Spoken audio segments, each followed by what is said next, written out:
You just realized your business needed to hire someone yesterday. How can you find amazing candidates fast? Easy. Just use Indeed. Stop struggling to get your job post seen on other job sites. With Indeed sponsored jobs, your post jumps to the top of the page for your relevant candidates, so you can reach the people you want faster. According to Indeed data, sponsored jobs posted directly on Indeed have 45% more applications than non-sponsored jobs. Don't wait any longer. Speed up your hiring right now with Indeed. And listeners of this show will get a $75 sponsored job credit to get your jobs more visibility at Indeed.com/ARTS. Just go to Indeed.com/ARTS right now and support our show by saying you heard about Indeed on this podcast. Terms and conditions apply. Hiring? Indeed is all you need. This episode will be quick, but at the same time, it will convey the message for the end of 2020. I know the project of 16 episodes about Polish handmade and how it used to be in the olden days and how it is today is over. However, I guess this format of talking to you in English is not yet over. I haven't planned for that, but I said, let's give it a go. It seems that while learning how to bring the handmade magical world into online and popularize beautiful Polish handmade all over the world, I started studying in online MBA. And on this journey, I met inspiring, incredible female entrepreneurs that keep me standing up. Yeah, I will dare to use this word. They keep me inspired. They help me stand up when I fall down and I feel tired and feel that I've got no energy to continue the podcasting project. As you might assume, it's quite tiring. It consumes lots and lots of energy and time. It totally doesn't pay off if you ask. But still, I kind of feel I cannot quit. And that's because I've got fellow lady entrepreneurs that inspire me on daily basis. That's why I decided I'll share some inspiration with you. No matter if you're a handmade fan or you're a handmade artist starting your business, or maybe you're somewhere farther away in your crafting skills and business, doesn't matter. Because I guess this mindset part about building something on your own is quite necessary. So no matter if you're just a fan or you're an entrepreneur, I think you might use this opportunity to listen to those inspiring episodes with my fellow online MBA friends who took some businesses online. Why am I using those interviews here in the podcast that is actually dedicated to handmade? Well, it seems that I wouldn't be able to convey such a strong message, so much energy that is put in each and every single episode without their inspiration. No matter if that's Lona, who took music online, or Jody, who took movement online, or Elena, who took her stationary classes about public speaking, also online, and another guest that I will introduce later on. No matter the business, what is important, it gave us the thought that also these handmade skills, crafting skills, and handmade businesses could also be taken online. So if you're there listening to this podcast, I'll try to continue with this Friday English format, but this time I'll provide you with something from the other side of this handmade world. Something that is standing in the behind the scenes of our handmade business. Inspiring people If the previous project that was dedicated to some niched down handmade technique, if you found that interesting, I would invite you to a profile on Instagram that is called Handmade from Poland. I obviously is gonna link that down in the show notes. But what is important, you will find many more techniques that could actually inspire you and maybe serve as a gift, a handmade gift for your closest ones, for your loved ones. A gift that would actually support small Polish crafting businesses. But what is more, in this series that's going to be presented every Friday up until the end of 2020, I'm going to be talking about this content that is not only for handmade creators, but also for handmade fans. So I'll provide you with inspiring interviews, and I'll be talking about how to start the business based on handmade. It doesn't matter if you use word business or hobby. What is important to me is the fact that you join me on this mission of popularizing handmade, be it Polish handmade, traditional handmade, or just a way to chill out or relax and take our mind away from this digital world. You join forces with me by listening and sharing this podcast. So I'll invite you to this series of inspiring interviews. And if they will push you to do something more about your crafting skills, taking some of your artifacts out of the drawer, hidden somewhere outside the world to see, and you will kind of take them online, show them, make a picture, share with others, I know it was worth it. So let's give it a go. Let's try out. Let's meet every Friday up until the end of 2020. And let's see what will happen next. If you want to share your opinion or just tell me something about this podcast, give the idea for next year, I invite you to contact me by mailing me agnieszka@oplotki.pl. I'll link that down in the show notes as well. Why am I asking that? Because I hope that in 2021, this format might continue in a totally different way. Let's join forces in popularizing handmade all over. I hope you're gonna join me in this mission. So see you in next episode, and I invite you to another interview. Okay, so let's try with another episode of Oplotki podcast. Welcome, all the listeners. And it's quite weird to me to speak to you in English, but since you've asked, there you go. So today I've got a welcomed guest, somebody whom I already did one episode in Polish. So in case you're listening that and you speak Polish, you can also go back to our conversation in Polish. But in case you only speak English, you still won't miss some important details. Today, I've got Elena Pawęta here with us, who is a specialist in communication skills. Oh, but I'll cut it out. I'll let Elena introduce herself, but because she's going to do that the best. Hello, Elena. Hi, Agnieszka. Thanks for having me again. I'm a communication coach, and I'm assistant professor at Warsaw University of Economics. My topics of interest are entrepreneurship and business.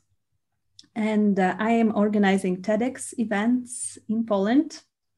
Currently, my project is TEDxWarsawWomen conference. So that's a huge thing. And, I introduced you here in our podcast, not without a reason, because one might think, okay, what's a handmade got with, communication skills and TEDx, and what is it all about? Why are you, Agnieszka, inviting Elena here? And seemingly that's nothing in common, But to be honest, that's got everything in common.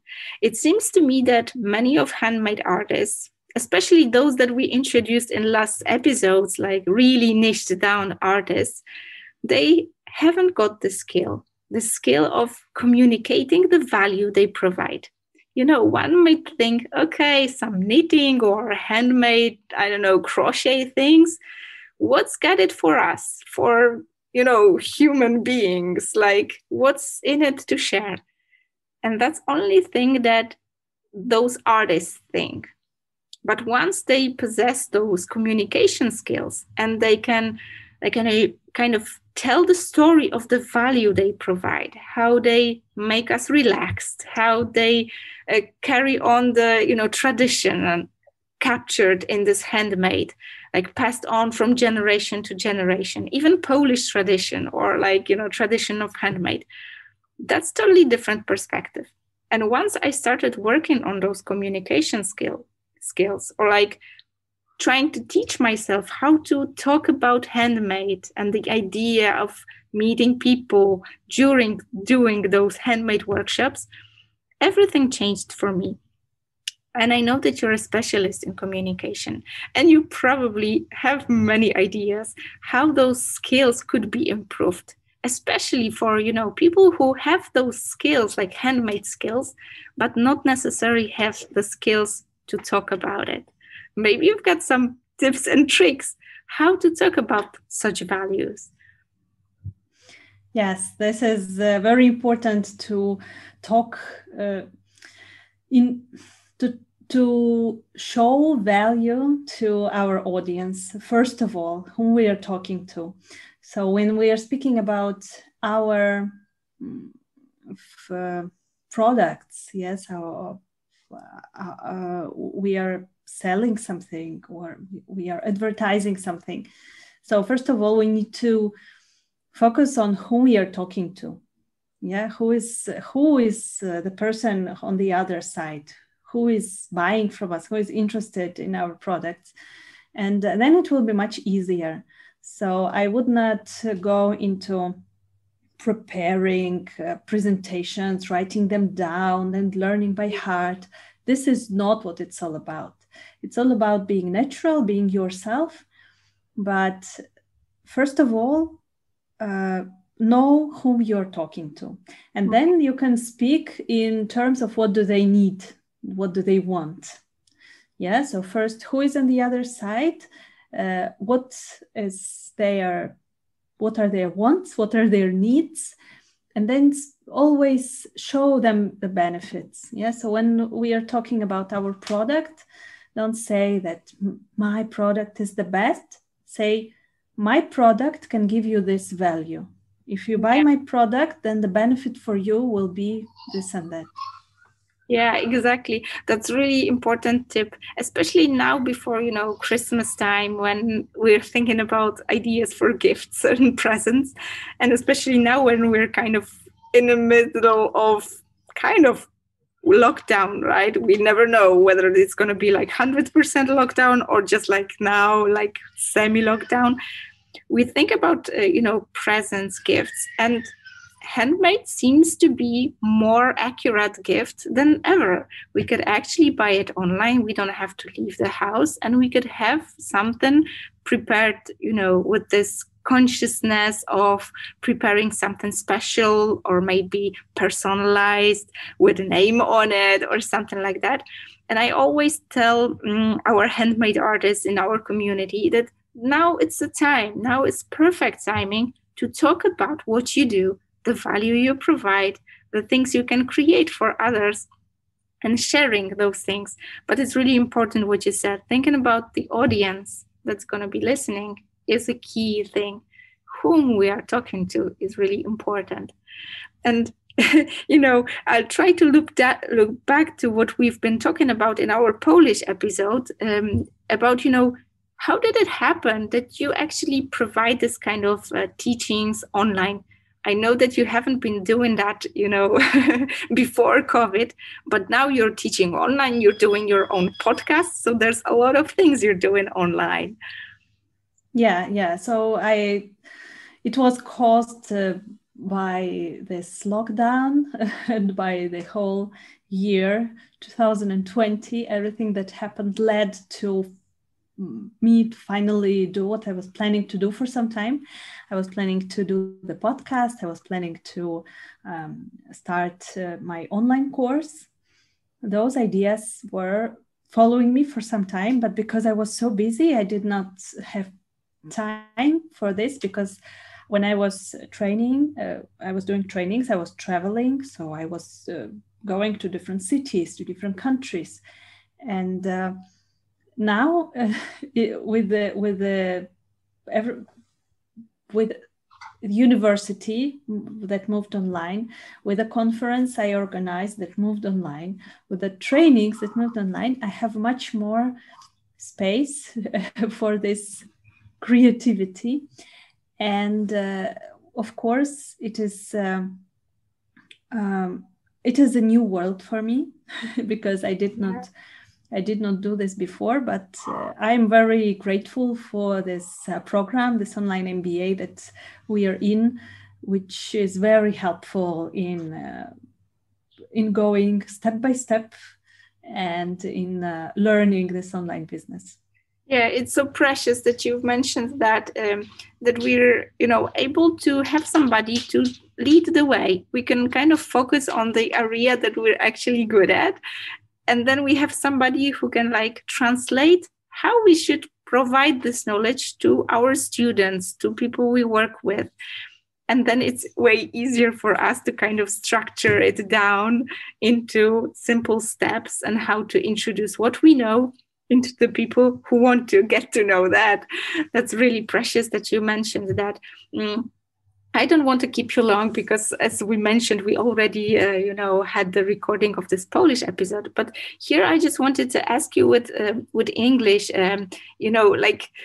about this intro of yours as well, because you're not Polish, but you live in Poland and you speak in Polish there, obviously, right? But you're training in English. Also, your podcast, Ideas and Leaders, which you have to listen to, is in English. And it's for me, it's unimaginable how many different, ideas and phrases you have to have in your mind, but still you're able to do it online and kind of, spread this knowledge in, 3 languages in your head. How does it work with you? Communication skills like a pro, that's one thing for sure. But how does it work for you? Yeah, with languages, it is tricky because when you speak one language and work in one language, then you start thinking in this language, then you need some time to switch from one to another. Yeah.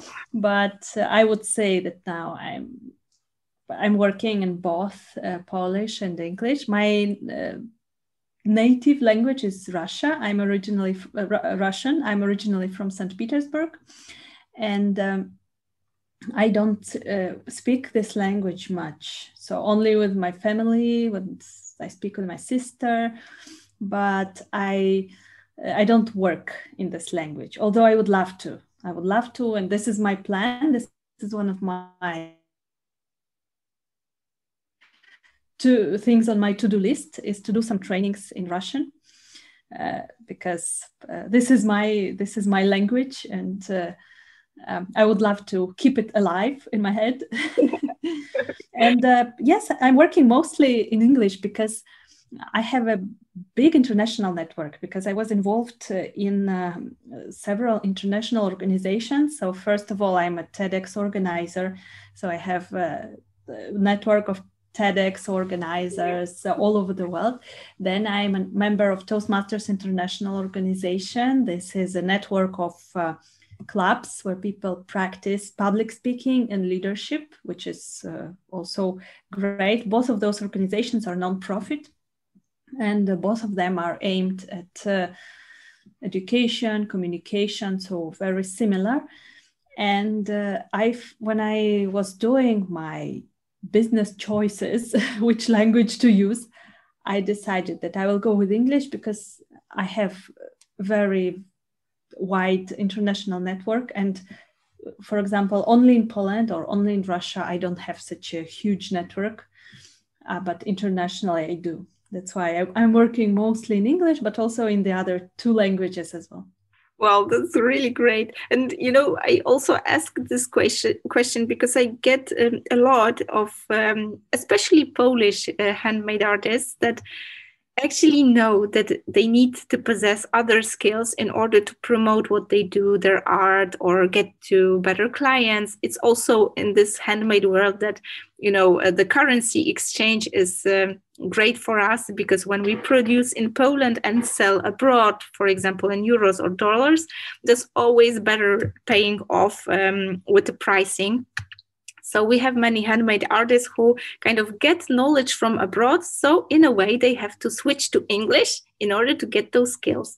And I remember that once when we had this mastermind with our buddies from this handmade businesses, we started speaking in English and we didn't even notice when it happened. It's like we started masterminding in Polish, but then we started speaking like, there's this funnel, and we started using those, business terms. Did you also notice that when you entered this online MBA, that it's kind of, different language that you enter, like the zone of those, funnels and GDPRs and all those. What do you, recommend for people in order not to get lost in this communication? It's nearly switching the language, but it's not, right? Yeah. So with the online business, I think that the same as you have to learn the new language step by step. You need to start with the basics and then slowly go further. Then you need to the same with the online business. You have to learn it step by step. There is a different language. There are different tools. But also there is another thing, which is similar with learning a language, because when you learn a new language, you need to practice. Yeah. When I moved to Poland, I learned I did not speak Polish at all. I learned Polish in half a year, in 6 months. After 6 months, I was already speaking. Oh, wow. And this happened only because of a practice, because I lived in this environment. I was speaking with people every day, and it helped me. And the same with online business. I think that you cannot learn online business from books. You just have to do it. Yes, you have to try, do the first course, do the first webinar, even if it is not the best one, but just step by step, learn on your own mistakes, or also have a coach, have a program, enroll in the program, learn from someone else's mistakes, which is better. And and just step by step, learning by doing. This is the great method for doing it. Yeah, that's so precious that you mentioned that. Yeah, I don't want to keep you longer. So yeah, sorry for that episode being so short, but if you want some more, you have to switch to Polish. But there's this last thing that I wanted to ask you, because we obviously met in this online MBA. And for me, it will always be this precious space where I have this privilege to meet people from totally different, like business worlds than mine. So we wouldn't have even met if we weren't in the same, online MBA by Sigrun. Maybe you have some tips or advice for people who are thinking, okay, there was this lockdown, maybe my business just dropped down. Maybe there's something bad happened to, my spouse because he was in, having a restaurant and now they are nearly dead. What would you say to those people? Because I know that your business also went into this crash mode, like coaching business face-to-face, but you didn't, break down. You just used this opportunity. You started your own podcast, which was this idea that you pushed aside because there was never time for that. What would you advise to those people? How to push oneself to, do something instead of, worrying what will happen next? Yeah, I would definitely recommend to do something, not just to worry. And also, we're having a lot of issues right now, and health issues and business issues, and we're worrying a lot. So there is a very nice book by Dale Carnegie, How to Stop Worrying and Start Living. And this is one of my favorite books. I really recommend it to anyone. And one of the principles in this book is that live in day-tight compartments. So only don't worry about what is going to be in a week, in a year, in 10 years. Just focus on what you have to do today, how you will do it, and do this to the best of your abilities. Yes, and the best of your abilities is not always the best. Best of your abilities is the best you can do this day. Sometimes you cannot do much, sometimes you can do more. And I would live in these day-tight compartments, and I would also advise to think, what can we do in these day-tight compartments? Yeah. So if we have had a business which is not working anymore, if we had a restaurant, as you said, or a handmade business, or anything else, coaching business, think what opportunities it gives you, this knowledge. Yeah, how can you move it online? And now I can see that a lot of businesses are moving online. In our online MBA, there are all kinds of businesses you can imagine. Yeah, so working with dogs, pain relief, physiotherapy, yoga, dancing. I can see that a lot of ideas are you can put them online and you can sell them. So I would recommend to focus on the short term and to see what you can do and what is your creative solution. Exactly. Thank you so much for today. I'm really glad that we've made it with recording this podcast. I bet it's going to be really helpful to many of our listeners. So thank you for today.